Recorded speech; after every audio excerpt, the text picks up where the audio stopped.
Hey guys, मेरा नाम है सोलोनी और मुझे किताबें पढ़ना और उनको रिकमेंड करना बहुत पसंद है। तो आज जिस बुक की मैं बात करने वाली हूँ बहुत कोज़ी सी किताब है और बहुत लाइट हार्टेड किताब है। मतलब आपको जब कुछ भी पढ़ने का मन ना करे, कि बहुत हैवी कुछ भी पढ़ने का मन ना करे, ज़्यादा दिमाग लगाने का मन ना करे, तो आप ये किताब पढ़ सकते हो। बहुत छोटी सी पतली सी किताब है और जल्दी ख़त्म हो जाएगी अगर आपको अच्छी लग गई तो जिस बुक की मैं बात कर रही हूँ वो है ये डेज़ एट मोरिसाकी बुक शॉप। सही प्रोनाउंस किया है ना? हाँ, आई थिंक सही प्रोनाउंस किया है। तो ये किताब जब लास्ट ईयर मेरा कुछ भी पढ़ने का मन नहीं कर रहा था और इंटरनेट पे भी मैंने बहुत ज़्यादा देख ली थी, तब मैंने ये किताब ट्राई करी थी। तो ये बहुत ज़्यादा हैवी ऐसे बुक नहीं है जैसे आपको कुछ भी पढ़ने का मन ना करे, या फिर जैसे होता नहीं है कि जब हम मूवीज़ देखते हैं तो हमारा कुछ भी देखने का मन नहीं करता तो हम कुछ भी रोम कॉम उठा के पढ़ लेते हैं। तो ये वैसी ही किताब है। जब आपका कुछ भी ऐसे मतलब बहुत ज़्यादा हैवी से पढ़ने का मन ना करे, ज़्यादा दिमाग लगाने का मन ना करे, तब आप ये किताब पढ़िएगा। और मैंने ऑटम के वेदर में पढ़ी थी, तो बहुत कोज़ी सी किताब है, तो गर्मी वर में मत पढ़िएगा, इसको लेकर रख लीजिए आराम से, ठंडियों में कंबल के नीचे पढ़िए। बहुत अच्छी किताब है। तो इस किताब में ये किताब जो है एक लड़की को फॉलो करती है, जिसका स्टार्टिंग के चैप्टर में जहाँ तक मुझे याद है कि उसकी जॉब और उसका ब्रेकअप एक ही दिन हो जाता है। बहुत बुरा दिन रहता है बेचारी के लिए। फिर अचानक से वो मतलब उसके पास पैसे भी नहीं रहता, अचानक से उसके अंकल का कॉल आता है। तो फिर वो जाती है अपने अंकल से मिलने। तो उसके अंकल की एक ओल्ड बुक शॉप होती है। तो जापान में शायद एक मोहल्ला है, मैंने बाद में गूगल में पढ़ा था कि जापान में एक मोहल्ला है जहाँ पे सारी पुरानी किताबों की शॉप्स हैं। वो पूरा मोहल्ला ही किताबों के लिए डेडिकेटेड है। तो वहीं पे उसी से इंस्पायर्ड है ये पूरी कहानी। तो वहीं पे उसके अंकल की एक ओल्ड बुक शॉप होती है जिसका नाम है मोरिसाकी बुक शॉप, जो आप देख रहे हो ना कवर में। तो फिर ये पहले अपने अंकल से मिलने जाती है, हिचकिचाती है, मतलब ये नहीं बोलती कि मुझे वहाँ रहना है, बट इसके अंकल समझ जाते हैं कि इसका ब्रेकअप भी हो गया है और बेचारी की नौकरी भी छूट गई, अब कैसे करेगी।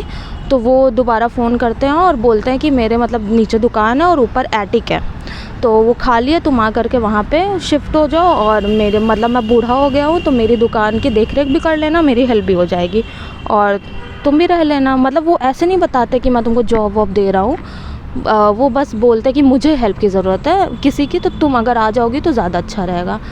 तो वो बस अपने अंकल से बोलती है कि मैंने ब्रेक लिया है, मैं मतलब जॉब करूँगी। पहले वो हिचकिचाती है लेकिन फिर बाद में वो जाती है, वो वहाँ पे रहती है 6 महीने आई थिंक रहती है।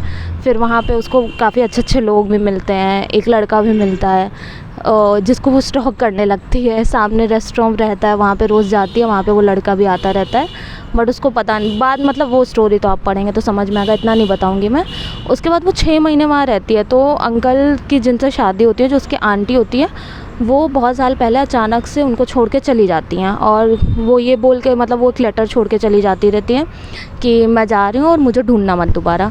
तो फिर अंकल नहीं ढूंढते हैं, लेकिन अचानक जब वो मतलब उन्हीं जो 6 महीने या साल भर आई थिंक उनके साथ रहती है, तो उसी बीच वो आंटी वापस आ जाए। नहीं याद आ गया, हाँ। तो मतलब ये 6 महीने समथिंग रहती है वहाँ पे अंकल की दुकान में। फिर उसके बाद इसको कोई जॉब मिल जाती है, तो ये वापस अब मतलब शिफ्ट अलग हो जाती है, अलग जगह रहने लगती है।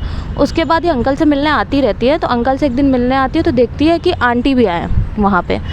तब वो अंकल से पूछती है कि आंटी कहाँ से आ गए और आपको इतने साल तक छोड़ के वो चली गई थी, अब आप वो आई हैं तो आपने मतलब कुछ पूछा भी नहीं उनसे कि वो कहाँ है और अचानक से क्यों आ गई। तो फिर मतलब वो आंटी से भी अपने काफ़ी गुस्सा रहती है कि कैसे मेरे अंकल को छोड़ के चले गए ना। और तो फिर उसके बाद वो वहाँ पे रुक जाती है, 1-2 दिन रुकती है। फिर उसकी आंटी, अब वो आंटी के सामने तो कुछ बोल नहीं पाती है। फिर वो आंटी बोलती है कि बेटा कल हम हाइकिंग पे जा रहे हैं और तुम भी चलो। फिर आंटी और ये अकेले हाइकिंग पे जाते हैं। वहाँ पे मतलब एक अलग स्टोरी लाइन पता चलती है कि आंटी मतलब इतने साल तक वहाँ पे क्यों थी, अब वापस क्यों आई हैं। तो वो अभी स्पॉइलर दे दूँगी तो फिर पढ़ने में मज़ा नहीं आएगा। तो इस किताब के आई थिंक 2 पार्ट है, एक है ये डेज़ एट मोरिसाकी बुक शॉप और एक और है मोर डेज़ एट मोरिसाकी बुक शॉप। तो मैंने अभी तक यही किताब पढ़ी है और अगले वाले पार्ट मैं पढ़ने का सोच रही हूँ। लेकिन अभी जब मुझे लगता है कि मैं सोच रही हूँ कि जब मेरा कुछ भी पढ़ने का मन नहीं करेगा तब मैं किताब पढ़ूँगी, क्योंकि बहुत ज़्यादा नहीं है, 100-150 पन्नों की देखी है, मुझे लगता है 100-150 ही पन्ने थे समथिंग। और एकदम मतलब बस कहानी है कि एक कहानी है जापानीज़। अच्छा, जापान से तो हम लोग को जापान वैसे भी इतना क्यूट सा देश है और बचपन में हमने इतने सारे कार्टून्स देख लिए हैं कि जापान हमको वैसे ही बहुत अच्छा लगता है। मुझे बहुत अच्छा लगता है, मैं कार्टून्स बहुत देखती थी बचपन में, तो मुझे जापान का कल्चर और वो इंडियन ही जैसा लगता है, मुझे ज़्यादा कुछ अलग नहीं है। तो अगर जैसे आपको कुछ भी जैसे पढ़ने का मन ना करे, या फिर किसी ने मुझसे पूछा था आई थिंक कि अगर आप रीडिंग स्लम में हैं तो आपको कौन सी बुक पढ़नी चाहिए, तो मुझे लगता है कि अगर आप इंग्लिश लैंग्वेज में पढ़ना चाहते हो तो आप यही वाली book, if you are in a reading slump, तो ये बुक आप ट्राई करो और आपको अच्छी लगने वाली है मुझे लगता है। हिंदी में अगर आप रीडिंग स्लम में हो, मैं रिकमेंड करूँ तो मुझे लगता है कि अभी कंटेम्प्रेरी राइटर हैं दिव्य प्रकाश दुबे, उनकी कोई भी बुक आप पढ़ सकते हो। उनकी कोई भी बुक मेरे पास अभी है नहीं, मैंने सब किसी न किसी को दे रखी है, लेकिन मैंने उनकी आई थिंक अक्टूबर जंक्शन पढ़ी थी सबसे पहले, तो वो भी 110 पन्ने की किताब है और बहुत पतली सी किताब है, बहुत कैविटेटिव रीडिंग है। जिसको भी मैंने वो किताब दी है उसने एक दिन में ही पढ़ के ख़त्म कर लिया है। और फिर मुसाफिर कैफ़े और क्या पढ़ी है मैंने उनकी, यार पापा पढ़ी है। मुझे तीनों में से सबसे अच्छी यार पापा ही लगी थी। यार पापा की भी ऑडिबल में बहुत अच्छा सा नरेशन है उसका, तो मैंने ऑडिबल में ही पढ़ी थी, उसके मेरे पास पेपर बैक नहीं है। तो जैसे हाँ, मुझे लगता है कि और मतलब अगर आप ऑडियो बुक्स भी पढ़ सकते हो। ऑडियो बुक्स अगर रीडिंग स्लम में जैसे लोग गाने सुनते हैं, तो जिम करते हुए गाने सुनते हैं, वॉक करते हुए गाने सुनते हैं, तो आप ऑडियो बुक सुनो। मैं एक टाइम पे यही करती थी, वॉक करते हुए ऑडियो बुक सुनती थी। उस समय मैंने बहुत ज़्यादा ऑडियो बुक्स सुन ली थी। इस तरह क्या होता है कि आप किताब भी पढ़ लेते हो और सिर्फ गाने सुनने की जगह कुछ और अच्छा, मतलब गाने भी सुनना अच्छा रहता है ऑफ कोर्स, लेकिन जब गाने सुनने का वही सेम गाने सुनने का मन ना करे तो आप बुक्स भी पढ़ सकते हो। वो एक टाइप की रीडिंग ही हुई। मुझे लगता है बस रीड करो, चाहे किसी भी फॉर्म में रीड करो। हाँ, किंडल में मुझे लगता है कि फिर आंखें दर्द होने लगती है मेरी, तो मेरे लिए तो नहीं है।